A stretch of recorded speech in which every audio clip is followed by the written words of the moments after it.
Okay, here we go. Is gambling a sin? The Living Waters podcast. I'm a semi-professional gambler. I've made a lot of money gambling. I don't think it's a sin for me. I think it can be a sin for a lot of people. Proverbs 24:9, the thought of foolishness is sin. 1 Timothy 6:10, the love of money is the root of all kinds of evil. And you could argue it's idolatry for some people.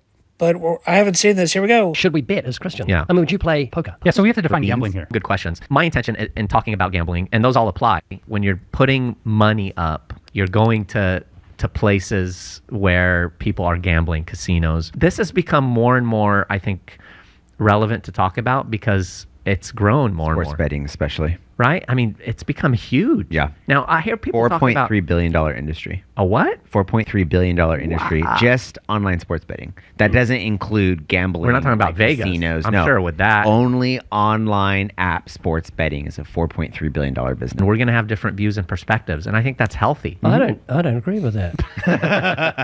That's horrible. I disagree. I tried gambling when I was 20 years old. A friend, or my uncle, took me to a casino with Sue, and we were just newly married, and I felt the power of that one-armed bandit. He just gave me some coins to Slot put in. machine? How much sheep did Slot you machine, lose? yeah. So I wasn't gambling shit. But I felt the power of it. I was addicted instantly. I absolutely loved it. I thought, this is scary. Let's answer the question, is gambling No a sin? way. I think even if we might come to different perspectives, and I don't know, but we actually might all come to the same perspective. The one thing I think we need to recognize is that the scriptures don't give us a direct answer to the question, is gambling a sin? You can come to a conclusion through scriptures on how to go about this situation. R.C. Sproul, we must be careful not to make that subtle move from a passionate concern towards a godly morality, which includes legalism. And so we do have to be careful here. There are different people who have that's different boring. views. They're going to end up saying no. In John Frame's book, The Doctrine of the Christian guess we gotta Life, speed he it up. argues that gambling is often wrong, but not always. He says that gambling can be linked to the worship of chance. It can be addictive. It can involve covetousness. It can be a waste of time and money. It can be thought of as a substitute for useful work. So I'm up lifetime in gambling a lot. Tens of thousands of dollars I'm up. Control of organized crime. So it's not exactly a waste of time and money for me. So although Frame doesn't think of gambling as sinful in and of itself, he says that the circumstances around gambling often lead to it becoming I'm also an issue. I'm a pretty talented card counter for blackjack. I've been John I may or may not have been backed off. Frame would discuss gambling Before. That's how he frames it. That's how John Frame frames it.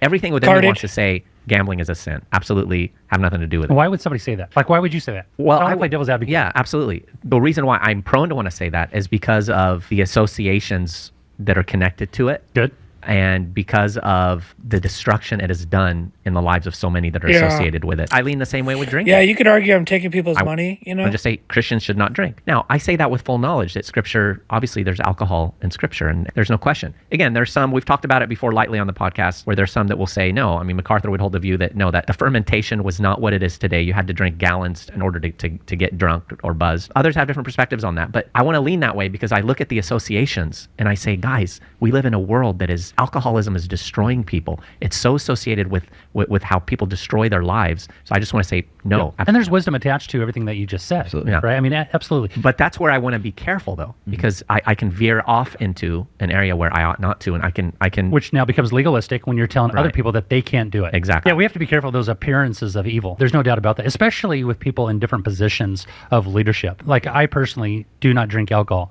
I don't drink alcohol for many different reasons, but one of those top reasons that I don't drink alcohol is because there are weaker people. There are people that can look into my life and go, well, if Mark can drink, well, then I can drink. And I have no idea what they're going through. And I don't need alcohol. First of all, I don't need to relax. I don't need to slow down, to that capacity. I typed into ChatGPT, define gambling for me. And it said, gambling is when you bet money on something uncertain, like a game or a race, with a chance of winning more and more. But you might also lose the money that you bet. It can become a problem for some people. If you lose. If we talk about gambling, right? A problem with gambling, compulsive gambling. Let's put it in a proper perspective, that there is a overwhelming urge to keep gambling despite the toll that it can take on someone's life, either financially or with your family. If you find yourself wanting to go over to your friend's house to play a game of poker as opposed to coming home and discipling your kids, you may have a problem. Right. We do take risks all the time, right? I mean, if we drive the LA freeways, we are gambling that we're going to get to the other side, but we just need to put them things into their proper perspective. Gambling and other things like gambling, maybe drinking, whatever, can be sin. Not necessarily. It's not a question, are they sin or not, but they can be if certain elements are attached to them. Yeah, certain elements, like generally speaking, greed is the disease and gambling's the symptoms. There's greed behind it. I want to make more money. But it is a matter of conscience. You're right. I think we need to think through passages like 1 Timothy 6 through 12. We brought nothing into the world. For certain, we can carry nothing out. Having food and clothing, with these we shall be content. But those who desire to be rich fall into temptation and a snare and into many foolish and harmful lusts, which drown men into destruction and perdition. For the love of money is the root of all kinds of evil. So the first thing you ask yourself, is this a form of me loving money? Is this a form of me seeking to get rich? Example, Oscar, I'm putting in a $10 thing. I wasn't expecting this. My really? friends, that's why it's important for us to say, okay, you know, Pretty rational take. I thought they were all going to be against it. You know yourself. You know it's you don't have a problem with it. If you were a guy but who they're said just to like, me, no, it's not that hey, bad. I'm going to go do this with my friends, my neighbor that just asked me over, and you were, before you came to Christ, a chronic gambler with a serious problem,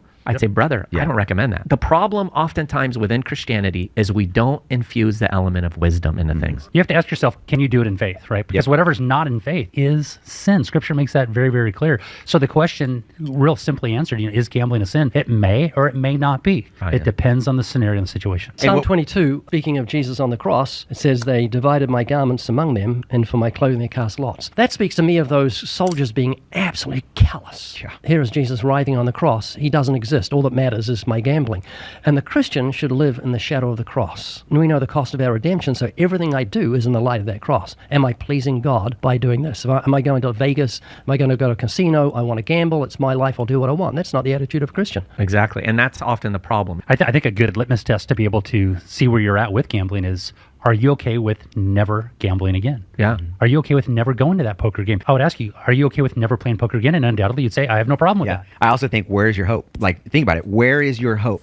Is my hope going and walking away with $120 because then I'm going to be able to go buy this cool thing, or because that's how I'm going to pay the bills or get groceries? Yeah. My hope in that situation was to fellowship, was to meet somebody and share the gospel. You know what I mean? It was camaraderie. My hope wasn't in the game and the money. My hope was in the people around the table. Yeah. And if you know you have no self-control, and if you have an addictive itch where you cannot be at peace if you don't do it, those are problems and you need to walk away from it. You've now been mastered by it. Let me finish with this quick exhortation. Be a Christian who learns to never be rash in anything in life. Learn to pause, learn to research, learn to get counsel, learn to pray, and to be thoughtful about what you do. Honestly, I think one of the biggest sins is the sin of, I just like how it feels, I'm going to do it. And we just rush into things. That's not the type of life that is surrendered to the Lord. That's not the bondservant life. That's not the slave of Christ life. And so maybe even in hearing this, or maybe even having seen the title to this episode, you didn't want to listen, because in your heart and mind, you're like, no, this I cannot stop doing.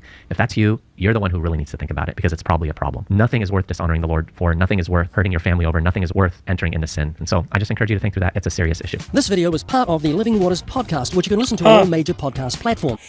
You can also view the... So not even these guys think it's a sin. On a new stream. That's something. Along with other fresh content that will soon be accessible at Okay. Living Waters. Very, very interesting. Great video.